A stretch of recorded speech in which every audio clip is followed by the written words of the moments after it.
মোৰ মৰমৰ বন্ধু-বান্ধৱসকল সকলোকে মই হৰতি ডেকাৰ ৰঙালী বিহু ওলগ যাচিলোঁ। হেপী ৰঙালী বিহু।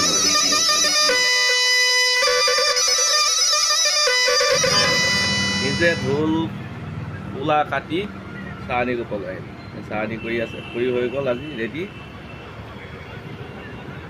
বিহু নাচিলে ওলাই আহিব আজি। আৰু কোনে কোনে বিহু নাচে ওলাই আহিব আজি। আমি আৰু আধা ঘণ্টাৰ পিছতে আমি সকলো ৰেডি হ'ম। ইয়াত ঢোল কিমান সময় লাগিব দাদা? 5 মিনিট। আমি আৰু ঘৰ পোৱালৈ আধা ঘণ্টাত আমি ৰেডি হৈ যাম। কঁঠাল গছৰ খৰিয়ে শুকোৱা নাই, কিন্তু আমাৰ ঢোল হৈ গ'ল। ঢোল কিলিয়া কঁঠাল কাঠৰ ঢোল দেই, হয়নে? একদম মজা হ'ব ন ঢোল, মজা ভাল লাগিব।